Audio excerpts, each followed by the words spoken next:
या एक sad reality कहें कि भारतीय राजनीति में ये सोचना कि ये कास्ट और रिलीजन के बियॉन्ड जाएगी बात, ये किसी को विश्वास नहीं होता। और खास करके तब क्योंकि बिहार में ऐसा हो सकता है, आप इसको जोक कहेंगे, लेकिन जब इलेक्शन गुरु प्रशांत किशोर इतनी धूप में, ठंड में और बारिश में, अगर आप देखते हैं डेली ये 16 से लेकर 20 किलोमीटर 25 किलोमीटर घूम रहा है पिछले 16 महीनों से, तो आपको फिर से सोचना पड़ेगा कि फंडामेंटल बिलीफ सिस्टम जो है उसको क्वेश्चन करने की जरूरत पड़ती है। इन्होंने शुरू किया था भीति हरवा, इन्होंने अपनी यात्रा शुरू की थी भीति हरवा गांधी आश्रम से, जहां से गांधी जी ने 1917 में अपनी सत्याग्रह शुरू की थी। इन्होंने एक अपना एक अलग तरह का सत्याग्रह लॉन्च किया, बिहार के लोगों को बताना कि आप जब वोट देते हो तो कास्ट के लिए नहीं, रिलीजन के लिए नहीं, अपने बच्चों के लिए। तो हो गए 16 महीने हो गए, क्या रहा है इनका अनुभव, इन्होंने क्या सीखा, क्या चेंज किया, अब इनसे हम डायरेक्टली सुनते हैं। प्रशांत जी बताइए, 16 महीने जी कैसा रहा एक्सपीरियंस?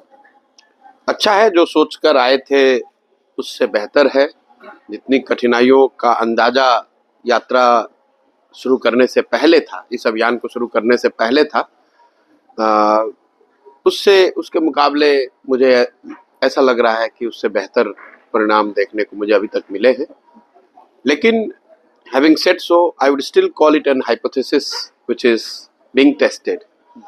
मैं उनमें से नहीं हूँ जो आगे बढ़ के चीज़ों का दावा करे जब तक मैंने उसको किया नहीं है। मेरी एक अपनी सोच है जो मैंने 10 साल पहले संयुक्त राष्ट्र संघ में और बाद में फिर 10 साल यहाँ राजनीतिक क्षेत्र से जुड़कर जो मेरा जो अनुभव रहा, जो मैंने काम किया, उन सबको एक साथ लाकर मैंने बिहार के लिए, बिहार की परिस्थिति में बेहतरी के लिए जो परिकल्पना बनाई है, सब कुछ अपना जीवन का, अपनी सोच, अपनी व्यवस्था, अपना साधन, सब कुछ दांव पर लगाया है। और उस सब का समायोजन है ये जनसुराज, जिसमें हमारी सोच ये है कि बिहार में एक ऑल्टरनेट व्यवस्था बने। ये सिर्फ दल बनाने की प्रक्रिया नहीं है, ये चुनाव लड़ने की प्रक्रिया नहीं है। आपने गांधी का जिक्र किया, आपने चंपारण आंदोलन की बात करी। बहुत लोग जब चंपारण के आंदोलन की बात करते हैं तो वो सीधा ऐसा बताते हैं कि चंपारण का आंदोलन हुआ और देश को आज़ादी मिली। ऐसा नहीं है। चंपारण के आंदोलन से देश को आज़ादी नहीं मिली। चंपारण के आंदोलन से देश को वो हथियार, वो रास्ता मिला जिस पर आगे चलकर देश को आज़ादी मिली। अगर गांधी जी ने यहाँ चंपारण का आंदोलन नहीं किया होता तो शायद आप नॉन कोऑपरेशन मूवमेंट नहीं देखते, तब सिविल डिसोबीडियंस नहीं देखते, तब जनता का, देश के लोगों का इस बात में बिलीफ नहीं होता कि अहिंसा, सत्याग्रह ये भी वो हथियार है जिसके द्वारा आप अंग्रेजों से लड़ सकते हैं, उनको हरा सकते हैं। तो जो हम लोग यहाँ कर रहे हैं ये सिर्फ दल बनाकर चुनाव लड़ने की बात नहीं है। ये समाज को ये बताकर, समझाकर, उनके मदद से एक ऐसे दल बनाने का प्रयास है जो कि बिहार में लोगों की जीवन में सही मायनों में परिवर्तन लाए। क्योंकि हम लोग पिछले 40, 45, 50 सालों से, अगर आप दलों के नेताओं की विचारधाराओं की बात छोड़ भी दें, सभी दल, सभी नेता, सभी विचारधारा के लोगों ने बिहार में काम उनको करने का जनता ने अवसर दिया है।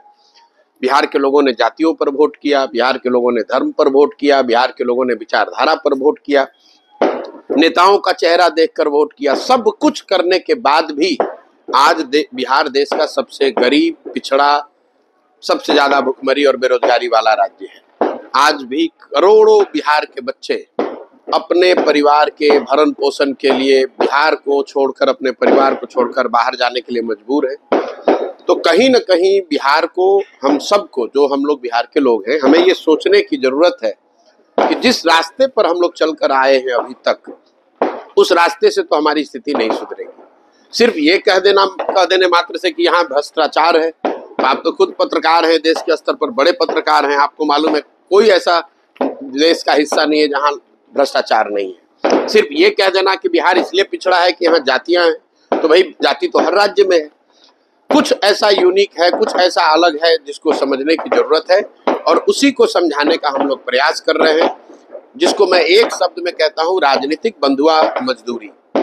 ये जो बिहार की परेशानी है वो इसलिए नहीं है कि यहाँ भ्रष्टाचार बहुत है, इसलिए नहीं है कि यहाँ जाति बहुत है, ये इसलिए है कि यहाँ के लोगों ने एक तरह से अपने आप को राजनीतिक बंधुआ मजदूर बना लिया है। जाति के आधार पर, धर्म के आधार पर, लालू के डर से भाजपा और भाजपा के डर से लालू, इन्हीं चार विषयों पर उलझ के रह गए हैं। उनके अपने मुद्दे, अपने बच्चों की समस्याएं, अपने बच्चों का भविष्य, वो सब मुद्दा गौर हो गया है। इसलिए ये यात्रा है, इसलिए ये प्रयास है कि लोगों को जाकर ये बताया जाए कि मेरे भाई, जब तक तुम अपने और अपने बच्चों के लिए सजग नहीं होगे, उनके लिए वोट नहीं करोगे, तब तक वोट चाहे आप किसी को दे दें, आपका सुधार नहीं होने वाला है। देश की चाहे जितनी तरक्की हो जाए, आपके बच्चों को रोजगार नहीं मिलने वाला है। पाकिस्तान को चाहे आप कितना ही सबक सिखा दें, उससे आपकी स्थिति नहीं बदलने वाली है। और यही इस पूरे परिकल्पना के कोर में है। ठीक है, पहले आज यहाँ आने के पहले खगड़िया में हम लोग हैं, करीब 170 किलोमीटर पटना से ईस्ट में। आने के पहले तक और उसके पहले भी मेरा भी हमेशा से डाउट रहा है कि क्या ये कास्टलेस रिलीजन लेस सोसाइटी, ये पॉलिटिक्स की जो बात कर रहे हैं प्रशांत किशोर, ये क्या इसका कोई रिस्पांस मिलेगा। लेकिन आज जो मैंने देखा, जो इंथुजियाज्म, जो रिस्पांस है स्पेशली यंगस्टर्स में, है कि ट्रैक्शन इसके लिए है। एक बहुत बड़ा वोट बैंक है कि नहीं पता नहीं, बट लोगों का काफी क्यूरियोसिटी है, इंटरेस्ट है जो आप कर रहे हैं। क्वेश्चन ये है कि जब प्रशांत किशोर यहाँ से आगे निकल गए, फिर से तेजस्वी यादव और नीतीश कुमार आ रहे हैं वोट मांगने के लिए वापस खगड़िया, क्या वो लोग आपका ये मैसेज याद रखेंगे या भूल के फिर उधर चलेंगे? देखिए, दो बातें हैं। सबसे पहले तो ये मानना कि बिहार में हर व्यक्ति जाति पर वोट करता है, ये बहुत बड़ा एक मिसकंसेप्शन पूरे समाज में बना दिया गया है। बिहार पिछड़ा क्यों है? क्योंकि लोग यहाँ जाति पर वोट करते हैं। आप देश की पत्रकारिता करते हैं, आप मुझे बता दो, गुजरात में क्या जाति नहीं है? क्या वहां जातियों का ध्यान नहीं रखा जाता है राजनीति करते समय? ये वोकालिगा और लिंगायत कर्नाटक में नहीं है, माला मडिगा रेड्डी कम्मा आंध्रा में नहीं है, ये हर जगह है। लेकिन चूंकि हम लोग पीछे छूट गए हैं, तो एक तरह से ये स्टिग्मेटाइज कर दिया गया। बिहार क्यों पिछड़ा है? तो नेता अपनी ही गलती तो मानते नहीं है। भाजपा वाले मोदी जी ये तो नहीं कहेंगे कि अपने 10 साल के राज्य में अगर गुजरात में उन्होंने तरक्की की, बिहार में क्यों नहीं हुआ? अरे भाई, बिहार में तो बड़ी जाति के आधार पर सब होता है। मेरा सिंपल सवाल यह है कि अगर आपको लगता है कि बिहार में सिर्फ जाति पर ही वोट पड़ता है, तो बिहार में मोदी जी को वोट कौन दे रहा है? मोदी जी के जाति का तो बिहार में कोई नहीं रहता है। तो ये कह देना कि बिहार में हर व्यक्ति सिर्फ जाति पर ही वोट करता है, ये बात सिरे से गलत है।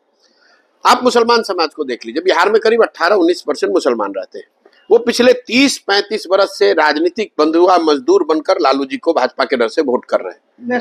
लालू जी के वो जाति के तो नहीं है। नहीं, देखिए, नेशनली क्या है, बंगाल में मुसलमानों ने कांग्रेस को वोट किया, फिर ममता को किया, कहीं लेफ्ट को भी करते हैं। लेकिन जिस तरह की बंधुआ मजदूरी मुसलमान बिहार में कर रहे हैं पिछले 30-35 साल से, उन्होंने लालू जी को छोड़कर किसी को वोट नहीं किया। और ये तब जब उनको पता है, समाज को पता है, आंकड़े गवाह हैं कि लालू जी की पार्टी ने उनके 30 साल के शासनकाल ने मुसलमानों के या उनके भले के लिए कुछ नहीं किया है। बिहार में आज आर्थिक सामाजिक नजरिए से दलितों के बाद सबसे ज्यादा गरीब, सबसे ज्यादा पिछड़े मुसलमान हैं। और ये तब हैं जबकि सिर्फ उन्हीं के कंधों पर, उनके वोट से, उनके बच्चों की ताकत से आरजेडी यहाँ पर एक सशक्त दल है। अगर मुसलमान जाति के आधार पर वोट करते, अगर वो मुसलमानों को वोट करते, तो आरजेडी कहाँ रहती आज? तो ये कह देना कि बिहार में हर आदमी जाति पर वोट कर रहा है, ये बातें, देखिए, जाति समाज की एक बड़ी सच्चाई है। मैं ये नहीं कह रहा हूं कि जाति पर वोट नहीं पड़ता है, लेकिन सिर्फ जाति पर वोट नहीं पड़ता है। जाति समाज की एक बड़ी सच्चाई है, और समाज के हर पहलू की कुछ न कुछ भूमिका है वोटिंग पैटर्न में। बिहार में मेरा अपना जो आकलन है, पिछले 4-5 दशकों से, खासकर 1990 के बाद से, सिर्फ और सिर्फ 4 मुद्दे पर वोट, मेजॉरिटी लोग 4 मुद्दे पर वोट करते हैं। पहला एक वर्ग है जो जातियों के आधार पर वोट करता है। दूसरा एक वर्ग है जो धर्म के आधार पर, चूंकि मंडल और कमंडल ये दोनों दौर 1990 से शुरू हुआ, तो जो लोग जाति से बच गए वो हिंदू मुसलमान बनकर वोट कर देते हैं। इन दोनों से जो बचा, तो ये वो दौर है जब लालू जी का एक नया राजनीतिक जो प्रादुर्भाव हुआ बिहार में, उसको समाज ने देखा, जिसको आगे चलकर बिहार में उसको जंगल राज बताया गया। तो जिस समाज के एक बड़े वर्ग ने उस जंगल राज को भोगा है, देखा है, उसको भुगता है, वो चाहे कुछ भी सहने को तैयार है, वापस से जंगल राज नहीं चाहता है, लालू जी का जंगल राज नहीं चाहता है। तो वो मजबूरी में, मतलब लालू जी को वोट न देना पड़े या लालू जी वापस न आ जाए, इस डर से जाकर भाजपा को वोट दे देता है या नीतीश कुमार को वोट देता है, जब नीतीश भाजपा के साथ रहते हैं तो। और चौथा वर्ग है मुसलमानों का। जिसके सामने कोई विकल्प नहीं है, उसको अपनी सारी परेशानियों का एहसास है, लेकिन वो करे तो क्या करे, भाजपा को दे नहीं सकता है, तो मजबूरी में उसको लालटेन में जाकर किरासन तेल बनकर जलना है। इन 4 विषयों में जो आधा दो विषय अगर जाति और धर्म आप हटा भी दें, तो जो लोग भाजपा के डर से लालू और लालू के डर से भाजपा दे रहे हैं, उसकी संख्या बिहार में करीब करीब 55% है। 55% लोग ये मजबूरी में वोट कर रहे हैं। जैसे ही उनको एक बेहतर सशक्त विश्वसनीय विकल्प दिखेगा, तो भाजपा और लालू दोनों को छोड़कर अपने और अपने बच्चों के भविष्य के लिए निश्चित तौर पर उनको छोड़ेंगे और नए विकल्प की ओर देखेंगे। आप एक बिहार का राजनीतिक इतिहास देखें तो आप एक नया मूवमेंट है।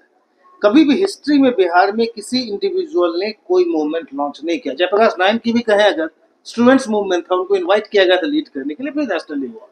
एक इंडिविजुअल ने कोई मूवमेंट लॉन्च नहीं किया आज तक बिहार में, जो आप कोशिश कर रहे हैं। नहीं, देखिए, पहली बात तो मैं इसको मूवमेंट कहता ही नहीं हूं, मैं आंदोलन नहीं कर रहा हूं, क्योंकि मेरा आंदोलन और क्रांति में कोई यकीन नहीं है। मैं अपने हर भाषण में कहता हूं कि आंदोलन और क्रांति ये वो तेज हथियार हैं जिससे कि आप बड़े से बड़े वृक्ष को काट सकते हैं। आंदोलनों के जरिए, क्रांति के जरिए आप लोगों को सत्ता से हटा सकते हैं, एक नई व्यवस्था नहीं बना सकते हैं। अगर आप मानव सभ्यता के इतिहास को पढ़ेंगे दुनिया में, तो फ्रांस की क्रांति को अगर आप अपवाद के तौर पर हटा दें, तो पिछले 1000 साल के इतिहास में किसी आंदोलन और क्रांति से मानव सभ्यता के सृजन में कुछ बहुत बड़ा कंट्रीब्यूशन नहीं रहा है। उससे मानव सभ्यता का विकास नहीं हुआ। हाँ, आंदोलनों से लोगों ने सत्ता से लोगों को हटाया है। जेपी का आंदोलन हुआ, उससे आपने इंदिरा जी को हटा दिया, लेकिन उससे नई व्यवस्था देश में नहीं बनी। अन्ना का आंदोलन हुआ, उससे कांग्रेस को हटाया, यूपीए की सरकार हट गई, लेकिन उससे नई व्यवस्था नहीं बनी। सृजन का एक अपना काल है और उसकी एक अपनी गति है। किसी चीज को बनाने की जो प्रक्रिया है वो लंबी है, इट्स अ स्लो बर्न। जो कहते हैं ना, खाना जो है वो लकड़ी की आंच पे बनता है, धीमी आंच पे बनता है, धीमी आंच पे खाना बढ़िया बनता है। तो अगर आपको समाज में कुछ बनाना है तो आपको वो पेशेंस चाहिए। यही गांधीवाद भी है। अगर आप गांधी को बहुत गहराई से उनकी सोच को देखेंगे, गांधी जब लौट कर आए अफ्रीका से, तो उन्होंने ये कभी नहीं कहा कि अंग्रेजों को यहाँ से भगा दो, उनका शासन खत्म कर दो। उन्होंने कहा कि जो अंग्रेज कर रहे हैं उनको करने दीजिए, पहले आप सेल्फ रिलायंट बनिए, अपने में वो वर्चूज बिल्ड कीजिए, छुआछूत से अलग हटो, अपने कपड़े खुद बनाओ, सेल्फ डिपेंडेंट बनो। और जो उनका सत्याग्रह के बाद जो पहला आंदोलन नॉन कोऑपरेशन था, वो भी कि भाई मैं आपके साथ कोऑपरेट नहीं करूंगा, आप शासन करना है करो, मैं कोऑपरेट नहीं करूंगा आपके साथ। उसके बाद उसकी डिग्री उन्होंने चेंज की, सिविल डिसोबीडियंस, कि मैं कोऑपरेट ही नहीं करूंगा, आपका अवहेलना भी करूंगा। फिर जाकर कहीं भारत छोड़ो आंदोलन जैसी बात हुई। तो ये गांधी की जो सोच है कि पहले उन्होंने समाज खुद को, जो उन्होंने अपनी जीवनी लिखी है एक्सपेरिमेंट विथ ट्रूथ, वो सिर्फ पढ़ के किताब से नहीं किया। जो बात आपको सत्य लगती है उसको आप करके उन्होंने पहले अपने जीवन में उतारा, फिर उस लर्निंग को समाज को पास ऑन किया, समाज को उसके लिए तैयार किया।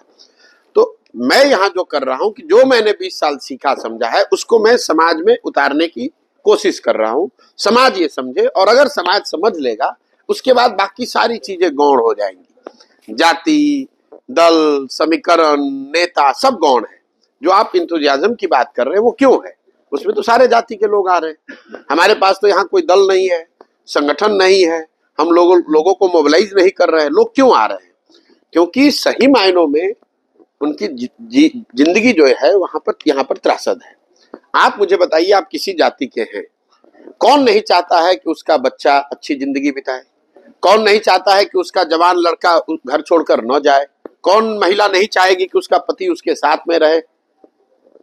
तो ये कोई ऐसी बात नहीं जो प्रशांत किशोर डिस्कवर कर रहे हैं। मैं तो जाकर सिर्फ उनको ये बता रहा हूं, भैया ये सब चीज चाहिए तो एक बार तुम देश की चिंता थोड़े दिन के लिए छोड़ दो, जाति की चिंता छोड़ दो, राज्य की चिंता छोड़ दो, एक बार पहले अपने बच्चों की चिंता कर लो।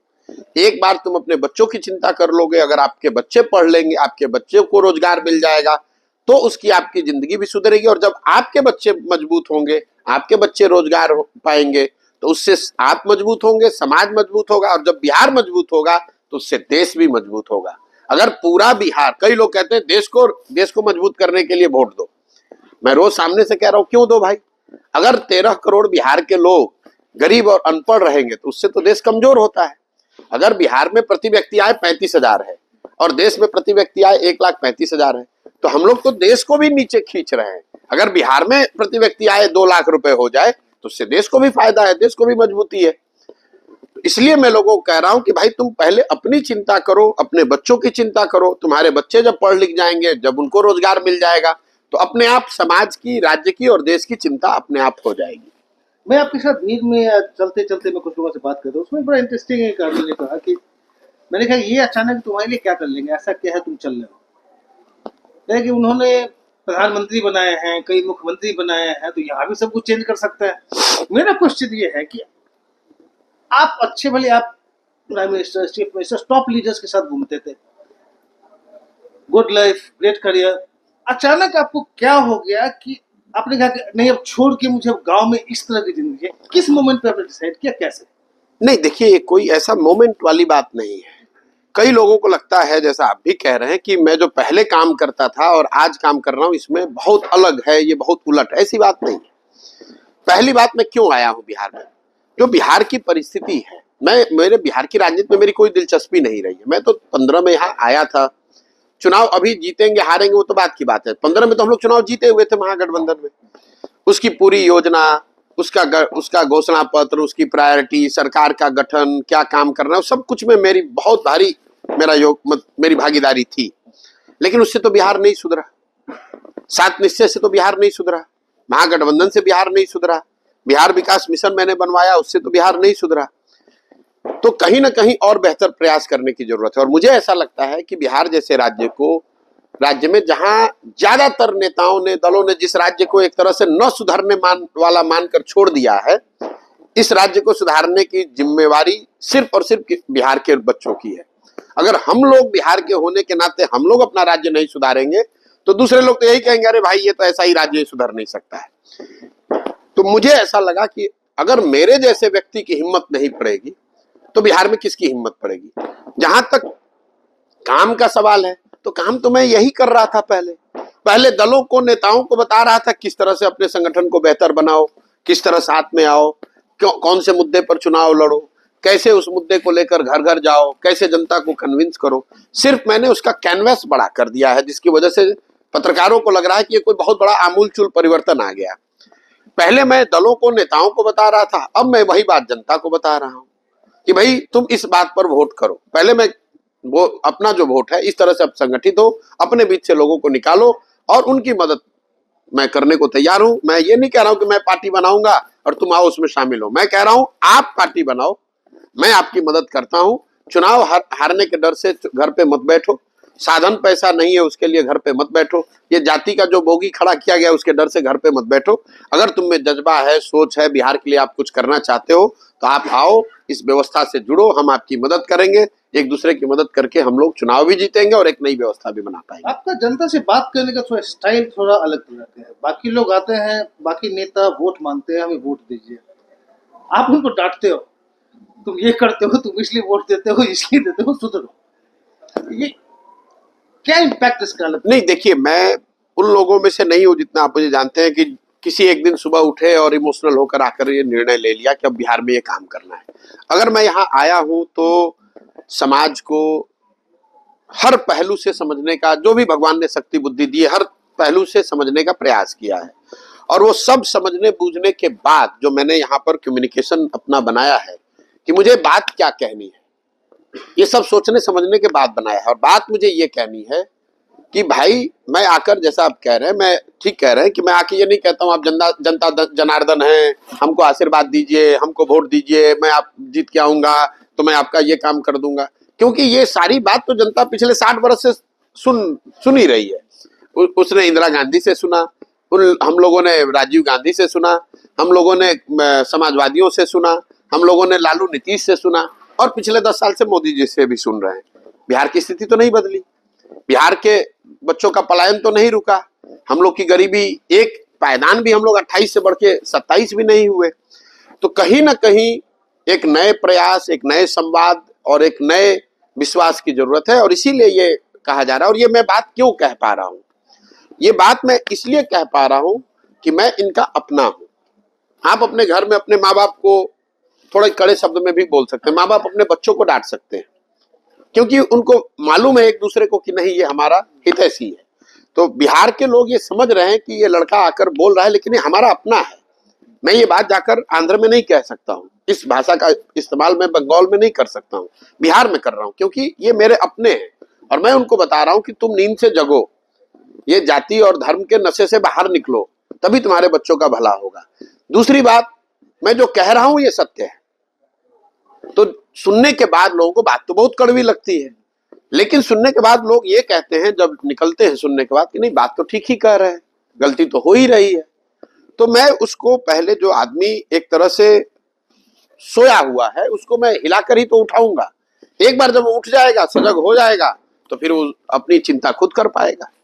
ये जो नया एक अयोध्या मंदिर के बाद जो एक पूरा एक देश में लहर टाइप की चली हुई, कितना बड़ा चैलेंज है आपके लिए या बाकी अपोजिशन?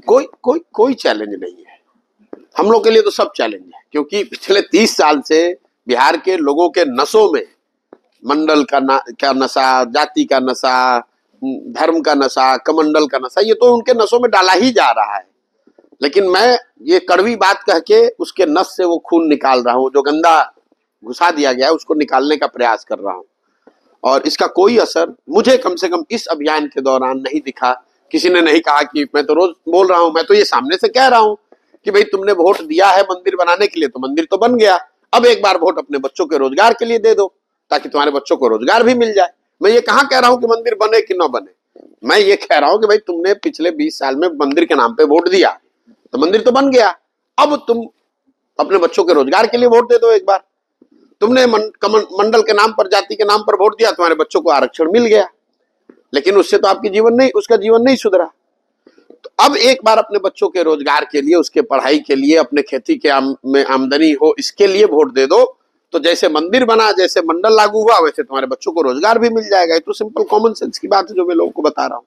अच्छा, पहले भी जब the Print last time Shekhar Gupta ji के साथ आप कर रहे थे ऑफ द कट, उसमें आपने कहा था, उसके बाद भी आप कहते हैं कि ये जो 80% 81% हिंदूज की जो बात होती है, एज हिंदू वोट करते हैं, नहीं देते हैं, नहीं तो बीजेपी को कितना वोट आ चुका होता। एक प्यू रिसर्च सेंटर का एक स्टडी है 2020-21 में, वो किसका? प्यू रिसर्च सेंटर। अच्छा, ये कहते हैं कि 64% इंडियंस जो है वो कहते हैं कि जब आप हिंदू हो तभी आप ट्रूली इंडियन हो। अब अगर इस तरह का माइंडसेट हो तो फिर एक जिस राजनीति की आप बात कर रहे हैं वो कितना नहीं, देखिए फ्यू रिसर्च सेंटर ने क्या कहा, क्या डेटा है, उसकी वैलिडिटी क्या, लेकिन मान लीजिए बहस के लिए कि एक बार को उस आंकड़े को सही मान भी लिया जाए, तो बिहार देश में 80% हिंदू हैं। उसमें अगर फ्यू रिसर्च सेंटर ये कह रहा है कि 64% लोग मानते हैं कि अगर आप भारतीय हैं, आप हिंदू हैं तो आप भारतीय हैं, लेकिन उसमें से वोट भाजपा को तो 45% से ज्यादा लोग नहीं कर रहे हैं, क्योंकि भाजपा को 2014 में 31% वोट आया, 2019 में 38% वोट आया।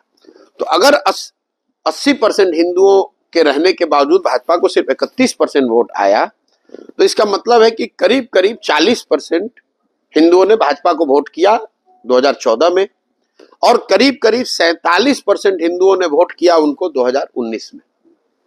लेकिन आज भी आधे से ज्यादा Hindu, despite Ram Mandir, despite Sangh, despite Modi, despite all polarization so called, इन सब के बावजूद आधे से ज्यादा हिंदू आज भी देश में भाजपा को वोट नहीं करते। क्योंकि इसलिए नहीं कि वो हिंदू है या मुसलमान है, क्योंकि वो भाजपा, मेरी अपनी समझ है, क्योंकि वो भाजपा के विचारधारा से उनका इत्तेफाक नहीं है। भाई गांधी भी तो हिंदू थे, वो तो भाजपा की विचारधारा के नहीं थे। अंबेडकर भी तो हिंदू थे, तो जितने उनके मानने वाले अम्बेडकराइट हैं वो तो भाजपा की विचारधारा को नहीं मानते हैं। लोहिया और जयप्रकाश भी तो हिंदू थे, जो सोशलिस्ट विचारधारा को उनके फॉलोवर हैं वो तो भाजपा को नहीं मानते हैं। तो और जो कम्युनिस्ट विचारधारा के मानने वाले लोग हैं वो भी तो हिंदू हैं, वो भी भाजपा की विचारधारा को नहीं मानते। तो मेरा ऐसा मानना है कि हिंदू समाज में कई विचारधारा के मानने वाले लोग हैं, उसमें एक प्रीडोमिनेंट विचारधारा भाजपा की भी है। करीब करीब आधे से थोड़ा कम हिंदू उस विचारधारा को मान रहा है, जिसका फायदा भाजपा को उनको राजनीतिक तौर पर मिल रहा है। लेकिन जो करीब करीब आधे से ज्यादा थोड़े हिंदू जो भाजपा को वोट नहीं कर रहे हैं, वो इन चार विचारधाराओं के मानने वाले प्रीडोमिनेंटली लोग हैं। तो राजनीतिक तौर पर अगर कोई भाजपा से लड़ना चाहता है, उनके सामने चुनौती देना चाहता है, तो सिंपल फॉर्मूला है, इन चार विचारधारा के मानने वाले लोगों को अगर आप देश में जो माइनॉरिटी जिसको कहते हैं उसके साथ जोड़ दें, तो आपका डिनोमिनेटर आज भी 60% 62% का होता है। जो लोग कहते हैं भाजपा को 38 मिला और विपक्षी दलों को 62 मिला, अगर उसको विचारधारा के आधार पर आप देखें तो ये 62% लोग कौन है? ये चार विचारधारा के मानने वाले हिंदू हैं, जो हिंदू गांधी को मानते हैं, अंबेडकर को मानते हैं, सोशलिज्म को मानते हैं और कम्युनिस्ट को मानते हैं। वो भाजपा को वोट नहीं करते हैं। और 18 से 20% जो माइनॉरिटी है वो भाजपा को वोट नहीं करता है। यही कुल मिलाकर 60-62% होता है। तो अगर कोई प्रयास, अगर आप भाजपा से राजनीतिक तौर पर लड़ना चाहते हैं, तो वो प्रयास इसी के इर्द गिर्द होना चाहिए कि कैसे इन चार विचारधारा को मानने वाले लोगों को एक साथ लाया जाए और उनको माइनॉरिटी के साथ जोड़ा जाए। अगर आप उनको साथ में जोड़ देंगे तो आप आगे काम आपका आसान हो जाएगा। तो ये इंडिया अलायंस आपको लगता है अगर ये इंडिया अलायंस आपको लगता है अगर हो जाता तो बीजेपी को टक्कर दे सकता है या 24 डन डील? नहीं, देखिए मैं फिर वही बात कह रहा हूं कि इंडिया क्या है, इंडिया अलायंस क्या है? ये सिर्फ 10-12 अलग अलग राजनीतिक नेताओं और दलों का एक साथ मंच पर आने से, उससे उनकी अपनी अपनी ताकत तो है, लेकिन उनके बीच की सिनर्जी तो कुछ है नहीं, कोई कॉमन नैरेटिव है नहीं, कोई कॉमन एजेंडा है नहीं, कोई कॉमन प्रयास भी नहीं है। तो उन सिर्फ नेताओं के एक कमरे में साथ आकर बैठ लेने से, उनके साथ में बैठ के चाय पीने से, उनके एक साथ में बैठ के संवाददाता सम्मेलन करने से तो फायदा होगा नहीं। ममता बनर्जी की ताकत बंगाल में है, लेकिन उस ताकत का फायदा तेजस्वी यादव को या इंडिया अलायंस को बिहार में कैसे मिलेगा? या जो ताकत मान लीजिए कि यहाँ लालू यादव की है, उस ताकत का फायदा अखिलेश को यूपी में कैसे मिलेगा? जब तक आप वो चैनल नहीं बनाओगे तब तक साथ में आने का कोई बहुत बड़ा फायदा नहीं होने वाला है। आपको भी लग रहा है 24 डन डील है? नहीं, देखो डन डील तो लोकतंत्र में कभी कोई कह नहीं सकता है, लेकिन अगर आज चुनाव हो जाए तो जो अभी तक दिख रहा है उसके हिसाब से मुझे लगता है कि भाजपा एनडीए गठबंधन को बड़ी बढ़त आज के तारीख में है।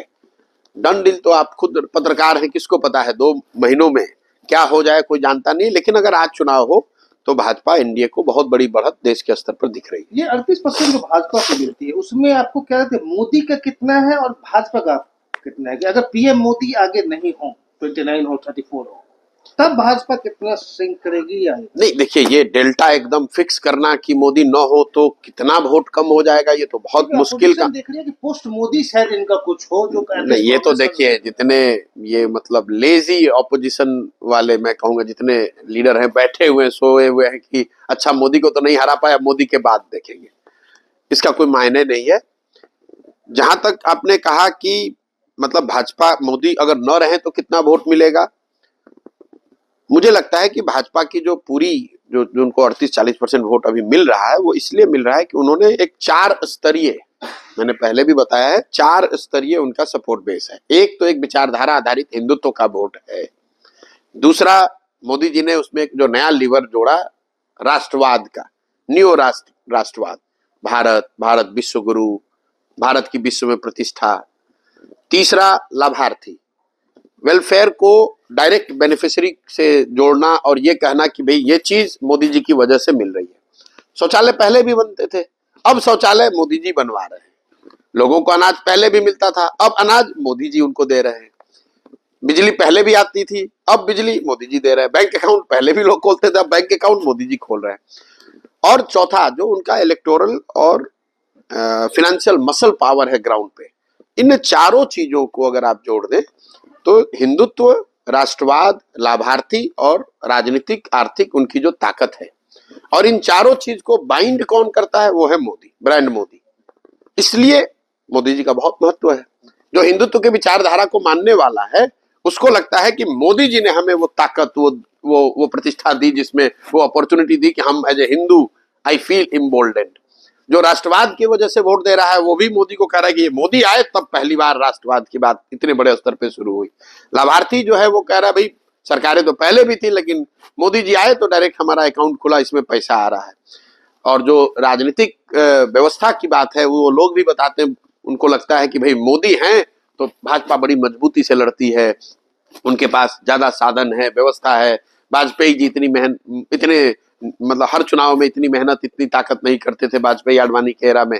तो इन चारों वर्ग जो सपोर्ट पिलर हैं, मेन सपोर्ट पिलर, उन चारों को अपने अपने वजह से मोदी उसके पीछे फैक्टर दिखते हैं, इसलिए मोदी इतना बड़ा ब्रांड है। और जब वो नहीं हो तो भी कोई बहुत बड़ा फैक्ट नहीं पड़ेगा। अगर ये चारों पिलर बने रहेंगे तो कोई ना कोई दूसरा फेस आ जाएगा, फिर उसके इर्द गिर्द ये कहानी बन जाएगी। बेस तो यही चार है। आपने कांग्रेस को 600 स्लाइड हम लोग कहा गया था, लंबा चौड़ा प्रेजेंटेशन कैसे रिवाइव करोगे? अब दिखता है शायद एक आध दो आपका अडॉप्ट कर लिया है। राहुल बाहर जाके यात्रा करने लगे, प्रेसिडेंट पार्टी का अलग हो गया, मैसेंजर अलग है, जैसे आप कहते हो मैसेंजर का कहते हैं आप, वो सारा अलग हो। लगता है कि आपके डॉक्यूमेंट से कुछ तो उन्होंने उठाया, लेकिन पूरा लिया नहीं है अभी तक। मतलब देखो, मेडिसिन में कहा जाता है कि अगर आप आधी दवा लोगे तो ज्यादा डेंजरस है, क्योंकि रोग तो सुधरेगा नहीं, उस दवा से रेजिस्टेंस अलग हो जाएगा। तो मेरा जो उनको सुझाव था वो पहले 600 स्लाइड का था या 300 स्लाइड का था, वो महत्वपूर्ण नहीं है। वो कभी मैंने कांग्रेस को ये सुझाव नहीं दिया कि अगला चुनाव आप कैसे जीतेंगे। मेरा अपना आकलन है, सही है गलत है वो अलग बात है, कि कांग्रेस में की जो ताकत में जो गिरावट आई है वो सिर्फ एक कोई राहुल गांधी की वजह से, एक इलेक्शन की वजह से नहीं है। ये गिरावट 1985 से लगातार आ रही है कांग्रेस में। कई लोगों को लगता है अरे कांग्रेस तो 2014 में चुनाव हारी है। नहीं, ऐसी बात नहीं है। कांग्रेस 1985 के बाद इस देश में कभी चुनाव नहीं जीत कर आई है। ये लोगों का भ्रम है। भाई लोग कहते हैं 1989 में कांग्रेस हार गई, राजीव गांधी को कांग्रेस को बीपी सिंह ने हरा दिया। उस हारी हुई कांग्रेस को 1989 में 198 सांसद आए थे। लोग ये कहते हैं सोनिया गांधी ने कांग्रेस को रिवाइव करके जिता दिया 2004 में। 2004 में कांग्रेस के 142 सांसद आए थे। तो कांग्रेस एज ए पार्टी का तो लगातार गिरावट बना हुआ है। अगर आप पिछले 1989 के बाद, मतलब 90 से आप जोड़ लीजिए तो करीब करीब 32-33 साल हो गए। अगर 33 सालों में आप जीत नहीं पाए हैं तो इसकी आपको ये समझना पड़ेगा कि कहीं ना कहीं कांग्रेस की व्यवस्था में एक स्ट्रक्चरल प्रॉब्लम है। The way they organize themselves, the way party functions, the way they communicate with people, the way they fight elections, इन सारी चीजों को जब तक वो बेहतर नहीं बनाएंगे तब तक उनको कोई लंबी सफलता, बड़ी सफलता मिलना मुश्किल लगता है। अब इसके लिए वो तैयार हैं नहीं है, कोई एक पीस उठाया उसको कर लिया तो उसका कोई फायदा बहुत होगा नहीं। जैसे मैं जो सजेस्ट कर रहा था उसको उन्होंने माना और कहा कि भाई आप इसको आके कीजिए, आप हो जाइए इंचार्ज हमारे, आप हमारा इलेक्शन कर दीजिए। और करने के लिए उन्होंने क्या कहा कि ईएजी हम बनाते हैं, एम्पावर्ड एक्शन ग्रुप, आप उसके हेड हो जाइए और आप हम लोग की मदद कीजिए, जिताइए। मैंने मना किया। क्यों? क्योंकि ईएजी करके कोई व्यवस्था कांग्रेस के संविधान में, कांग्रेस के कॉन्स्टिट्यूशन में ऐसी कोई बॉडी है ही नहीं। कांग्रेस के संविधान में कांग्रेस पार्लियामेंट्री पार्टी है, बोर्ड है। कांग्रेस के संविधान में सीडब्ल्यूसी है। तो आप पार्लियामेंट्री पार्टी को नहीं रिवाइव, पार्लियामेंट्री बोर्ड को नहीं रिवाइव कर रहे हो, आप सीडब्ल्यूसी को इंस्टीट्यूशनलाइज नहीं कर रहे हो डिसीजन मेकिंग को, और एक एडहॉक बॉडी बना रहे हैं कि ईएजी बनेगा और प्रशांत किशोर आए और तुरंत हमारा सब कुछ ठीक कर दे। तो ये तो संभव ही नहीं है।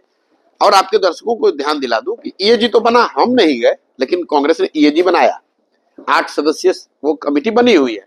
आप खुद पत्रकार है इतने बड़े, आपको आज तक पता चला कि वो ईएजी जो बनी है वो क्या कर रही है कांग्रेस में? कुछ नहीं कर रही है। तो मैंने जो कांग्रेस को उस समय प्रस्ताव नकारा, मुझे अब लगता है कि बिल्कुल सही था। अगर मैं भी उस ईएजी में होता तो भी मैं कुछ नहीं कर पाता। मतलब आप योर रेपुटेशन रेपुटेशन की सिर्फ बात नहीं है। देखिए, जहाँ देश की, लोकतंत्र की, कांग्रेस जैसे बड़े संगठन की बात है तो मैं उसमें बहुत अदना आदमी हूँ। मेरे रेपुटेशन से कुछ बनना बिगड़ना नहीं है, लेकिन मैं कुछ कर नहीं पाता वो, मतलब, और मेरा ये अनुभव यूपी में रहा है उनके साथ, इसीलिए मैं कांग्रेस के साथ जुड़ने में, उनके साथ काम करने में बड़ा संभलता हूँ या डरता हूँ। यूपी में प्रियंका गांधी को चीफ मिनिस्टर कैंडिडेट बनाना चाहते थे, सही है क्या? नहीं, सिर्फ प्रियंका गांधी को, ये बात तो सही है, लेकिन सिर्फ प्रियंका गांधी को सीएम फेस नहीं बनाना चाहते थे। उसके पीछे एक पूरी लंबी सोच थी। मैंने 3 महीने यूपी में अध्ययन करा के एक व्यवस्था, एक परिकल्पना बनाई थी, और तब प्रियंका गांधी राजनीति में थी नहीं।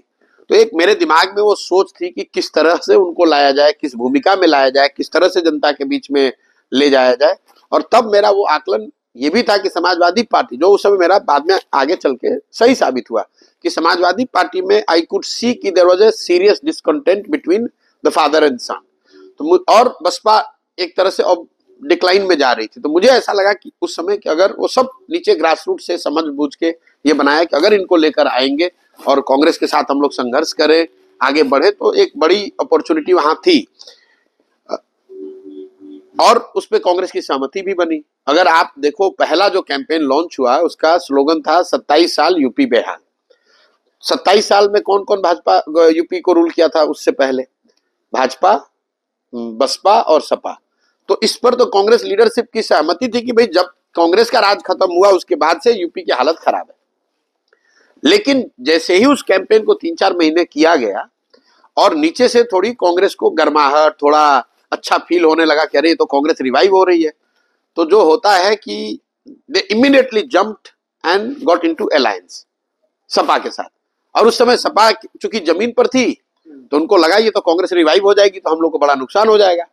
तो सामान्य समय में जब सपा कांग्रेस को 25-30 सीट भी नहीं देती है, 2017 के चुनाव में लोगों ने ध्यान नहीं दिया, सपा ने 110 सीट दिया कांग्रेस को, जो बाद में रो रही थी। हाँ, बाद में रोड़ा भले, लेकिन उस समय 110 क्यों दिया? इसलिए कि जो शुरुआती 6 महीने काम हुए तो थोड़ी सुगबुगाहट जमीन पर शुरू हो गई।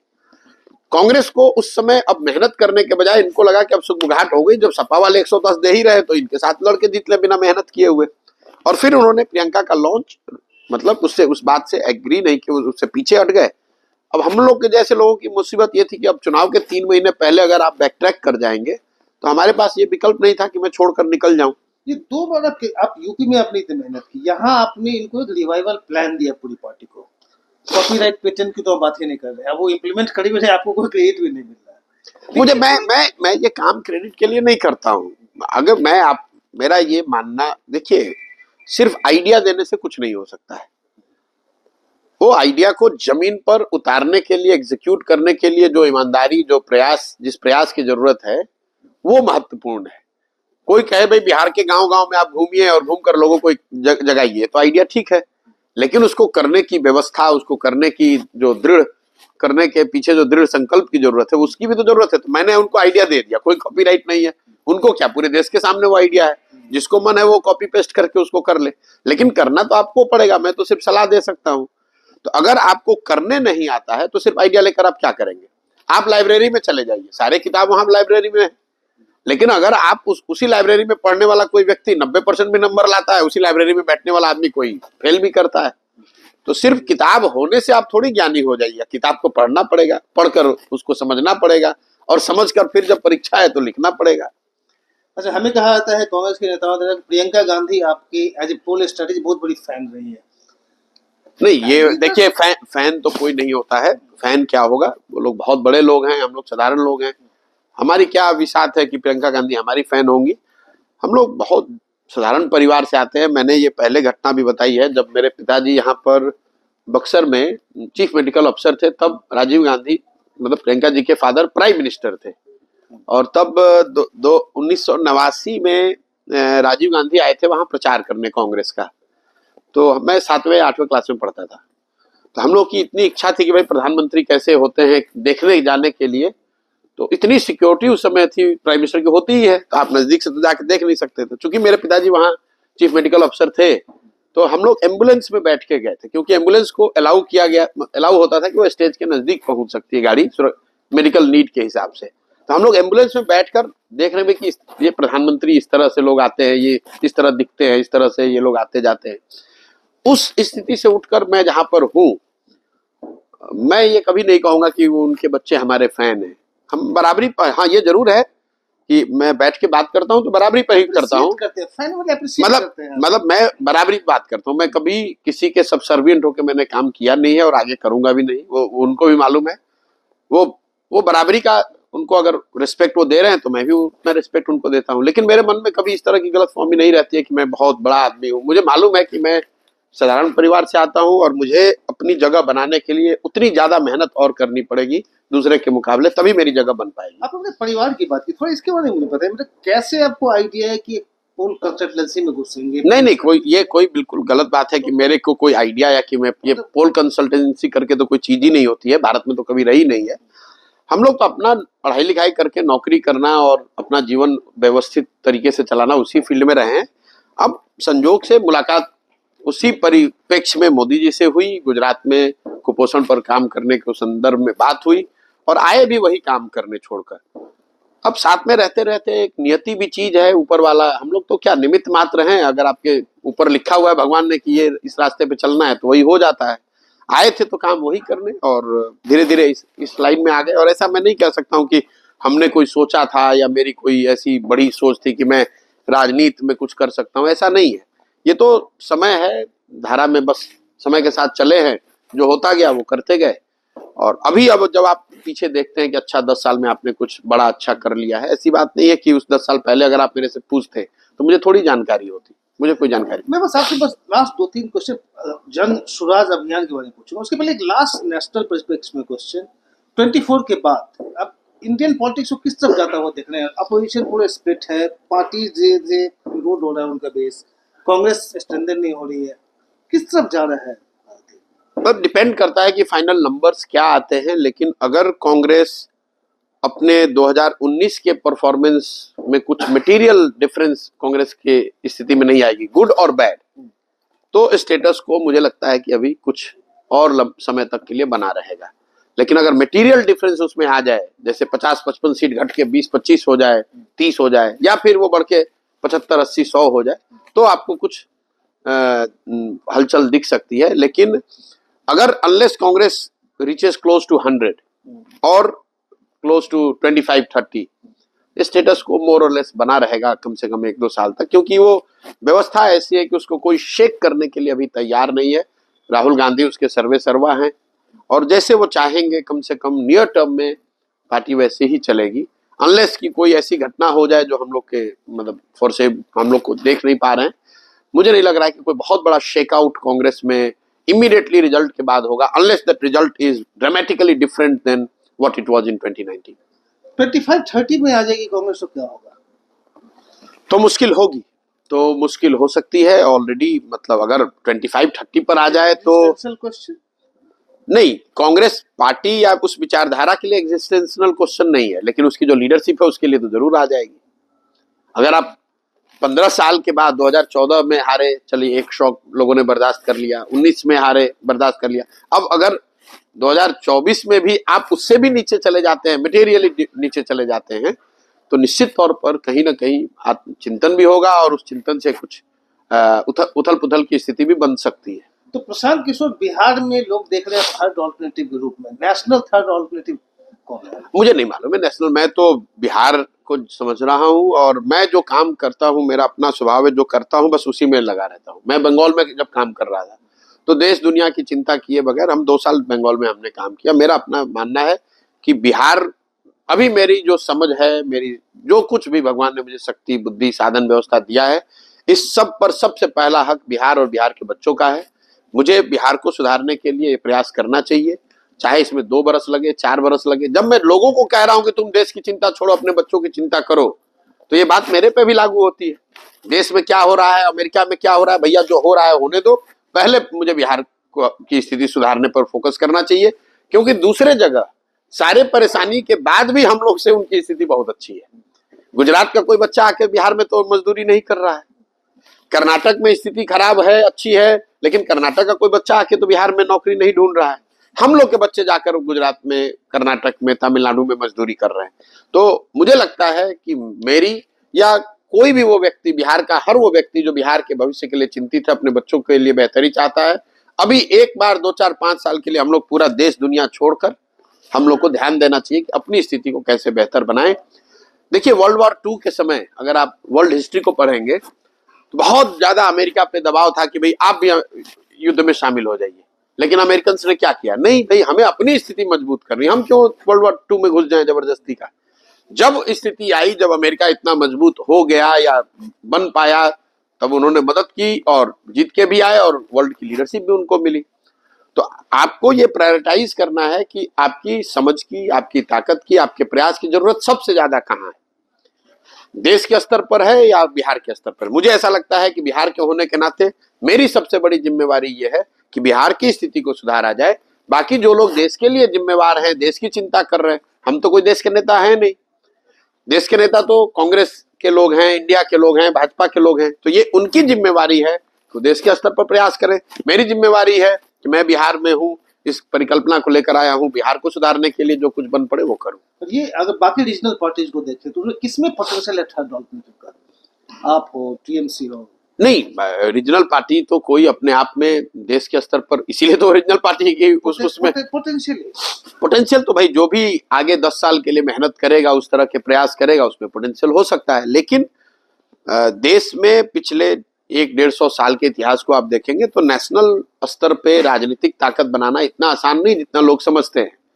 पिछले 75 सालों में, आप आजादी से पहले भी चले जाइए तो 150 सालों में इस देश में in true sense, real sense, 2 he national party बनी, एक कांग्रेस और एक भाजपा। कांग्रेस का आप इतिहास उठाकर देख लीजिए। जब ये कांग्रेस बनी उसके बाद करीब 30 वर्ष लगे उस कांग्रेस को देश के स्तर पर राजनीतिक ताकत हासिल करने में, और गांधी जी जैसा नेतृत्व मिला तब हुआ। यही हाल कमोवेश भाजपा का रहा है। जनसंघ की ताकत 1950 में जो थी, उसके बाद उनका एक लंबा दौर चला है जबकि जनसंघ एक तरीके से खत्म ही हो गया।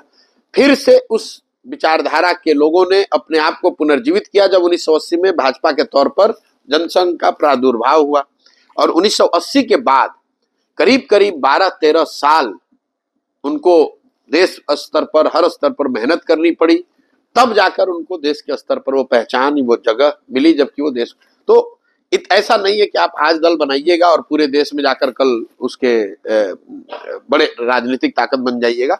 बहुत बड़ा देश है, 1.3 बिलियन, मतलब पहली बार ह्यूमन हिस्ट्री में 1 बिलियन से ज्यादा वोटर्स होंगे इस बार इस चुनाव में। 100 करोड़ लोगों को मिलना, उनको समझाना, उनको अपनी बात से जोड़ लेना, ये साधारण बात नहीं है। इसलिए नेशनल किसी भी छोटे दल को या किसी एक व्यक्ति को या समूह को पूरे राष्ट्र के स्तर पर अपनी पहचान, अपनी जगह, अपना प्रभाव बनाने में बहुत समय लगेगा। और अभी टेक्नोलॉजी है तो थोड़ा उसको आप तेजी से कर सकते हैं टेक्नोलॉजी के इस्तेमाल से, लेकिन फिर भी जो चीज करने में किसी को 40 वर्ष लगा है तो उसको करने में शायद अभी 10 वर्ष लगेगा, लेकिन उतना समय तो लगेगा। बिहार के विकास के लिए आपने कोई ब्लूप्रिंट तैयार किया है? बिल्कुल, ब्लूप्रिंट जो है मैंने, ये जो पूरी व्यवस्था है, ये ऐसा नहीं है कि मैं ब्लूप्रिंट बना के आया, मैं पार्टी बना कर आया, मैं बता रहा हूं कि मैं वो नेता हूं। ये सब चीज इस पदयात्रा के से ही निकलना है। पदयात्रा के जो 3 उद्देश्य हैं, पहला उद्देश्य है कि पहले सामूहिक तौर पर बिहार के लोग ये माने, समझे, चिंतन करें कि नहीं, हम अब राजनीतिक बंधुआ मजदूरी नहीं करेंगे, ना जात के नाम पे, ना धर्म के नाम पर, ना लालू के डर से, ना भाजपा के डर से, हम अपने बच्चों के लिए वोट करेंगे। दूसरा प्रयास है कि अगर ये सब लोग तैयार हैं तो भैया विकल्प, एक नया बढ़िया विकल्प बनाया जाए ताकि सब लोग मिलकर एक नया दल बनाएं। प्रशांत किशोर ना बनाए, बिहार के लोग बनाए, प्रशांत किशोर उसमें मदद कर रहे हैं। और तीसरा पदयात्रा का क्या उद्देश्य है कि बिहार के हर पंचायत का अलग अलग अगले 10 वर्ष की योजना बनाई जाए। उस पंचायत का, जब हम लोग पदयात्रा कर रहे हैं तो हम तो चलते हैं 10 दिन हम रुकते हैं, पंचायत वाइज पूरे 8,500 पंचायत का। मैं 16 महीने में सिर्फ मैं 12 जिलों में गया हूँ। इतना समय क्यों लगता है? इतना समय इसलिए लगता है कि जितने दिन मैं चलता हूँ करीब करीब उतने ही दिन मैं जिले में रहता हूँ। हर मेरे साथ जो सैकड़ों लोग काम कर रहे हैं, हर पंचायत की स्थिति का अध्ययन कराते हैं, फिर हम लोग उसको बैठकर उसका चिंतन करते हैं। और जो सैकड़ों विशेषज्ञ देश दुनिया से जिसको मैंने जोड़ा है इस परिकल्पना में, उनकी मदद से योजना बनाते हैं कि अगर कल मौका मिल जाए तो इस पंचायत को अगले 10 वर्ष में कैसे विकसित किया जाएगा। और उस पंचायत की जो समस्या है, कहीं जल जमाव है, कहीं रोड नहीं है, कहीं अस्पताल नहीं है, इन बातों की चर्चा तो उसमें करते ही हैं। उसके साथ साथ हर पंचायत के प्रोग्राम में 10 वर्षीय जो प्रोग्राम बना रहे हैं उसमें 3 चीज बताई जा रही है। पहला कि हर पंचायत में बिहार में बच्चों के पढ़ने के लिए अच्छी व्यवस्था कैसे की जाएगी। दूसरा, हर पंचायत में 800 से 1200 नए रोजगार के अवसर कैसे पैदा किए जाएंगे ताकि किसी को यहाँ रोजगार के लिए, मजदूरी के लिए बाहर नहीं जाना पड़े। नौकरी नहीं मिलेगी लेकिन मजदूरी कम से कम 10, 12, 15 हजार की लोगों को अपने पंचायत ब्लॉक में मिल जाए, इसकी योजना बना रहे हैं। और तीसरा, खेती को यहाँ खाने वाली खेती से कमाने वाली खेती कैसे बनाया जाए। जैसे गांव देहात में हम लोग, आप बिहार में सुनते होंगे, लोग कहते हैं भैया गांव में आए हैं, अभी खेती का रोपनी का समय है, इसके बाद कमाने के लिए लुधियाना जाएंगे। मतलब लोग खेती को कैसे देखते हैं? खेती वो आके इसलिए करते हैं ताकि बाल बच्चों को खाने की व्यवस्था हो जाए, कमाने के लिए वो मजदूरी करने जाते हैं। मैं वो व्यवस्था बदलना चाहता हूँ। खेती को खाने वाले के बजाय खाने वाली खेती से कमाने वाला खेती बनाना चाहता हूं। और ये तीनों चीज की योजना पंचायतवार में बना रहा हूं। और जब ये दल जब भी बनेगा पदयात्रा खत्म होने के बाद, तो चुनाव के नजरिए से नहीं, ये सारे 8,500 पंचायतों का योजना पहले जारी करूंगा, ताकि आप बिहार की जनता ये देख पाए कि उनके पंचायत के विकास के लिए जन स्वराज की योजना क्या है। देखने समझने के बाद उसको ठीक लगे तो फिर वो वोट करे, उनके साथ जुड़े। 2025 में आप असेंबली में जाएंगे इलेक्शन में एज ए पॉलिटिकल पार्टी? मैं 2024, 2025, 26 नहीं देख रहा हूं। इस पदयात्रा का कोई समय, दिन, किलोमीटर नियत नहीं है। इसमें एक चीज फिक्स है कि हमें पूरे बिहार में जाना है। जिस दिन मैं कम से कम 2/3 से ज्यादा बिहार कर लूंगा, उसके बाद सब लोग मिलकर अगर तय करेंगे कि दल बनने का अब सही समय आ गया है, तो दल बना लिया जाएगा। और दल जब बनेगा तो उसके बाद स्वाभाविक तौर पर उसके बाद जो भी चुनाव होगा, वो चाहे मुखिया का चुनाव हो या असेंबली का चुनाव हो, उसको पूरी ताकत से लड़ा जाएगा। अभी तक का जो शेड्यूल है, मैंने आधा बिहार पूरा किया, करीब करीब 120 विधानसभा हम लोग पैदल चल चुके। 120 करने में और साल भर, 1.5 साल का समय लग सकता है। तो अगर असेंबली के चुनाव नियत समय पर हुए, तो मेरा अपना मानना है कि उसके साल भर पहले ही ये प्रक्रिया पूरी हो गई होगी और दल बन गया होगा। और जब दल बनेगा तो निश्चित तौर पर 243 सीट लड़ेंगे। मैं इसलिए पूछ रहा हूँ, एक्सपेक्टेशंस बिल्ड होते जा रहे हैं। अब लार्जर एक्सपेक्टेशन स्टेट वाइड तो मैं अभी घूमूंगा तो पता चलेगा, लेकिन आपकी टीम जो है, मैं देख रहा हूँ लड़के जॉब छोड़ के आ रहे हैं, इंजीनियर से छोड़ के आ गए, कहीं और कुछ तो मैं आंध्रा से देख रहा हूँ, आंध्रा यूपीएससी की तैयारी करके छोड़ के आ गए। अब इनका जो एक्सपेक्टेशन है आप में कि आप डिलीवर करेंगे? नहीं, आप तो 2-4 लोगों से मिल रहे हैं। मैं इस पूरी व्यवस्था में 1500 से ज्यादा लड़के और लड़कियां वो इसमें जुड़े हुए हैं, वॉलंटियर के तौर पे, फेलोज के तौर पे, पेड कॉलीग्स के तौर पे। तो ये सारे लोग जुड़े हुए हैं सीखने के लिए। बहुत सारे लोग इसलिए जुड़े हैं कि वो इस एक्सपेरिमेंट को ऐसा देख रहे हैं कि शायद इससे कुछ बड़ा निकल सकता है। बहुत सारे लोग यूपी बिहार के इसलिए जुड़े हैं कि वो बिहार यूपी में चीजों को बदलते हुए देखना चाहते हैं। और इन 1500 में मेजॉरिटी उन लड़कों का, उन बच्चों का है जो बिहार के हैं, जो सही मायने में देखते हैं कि भाई बिहार को सुधारने का एक सही प्रयास है, इसमें उन्हें योगदान करना चाहिए।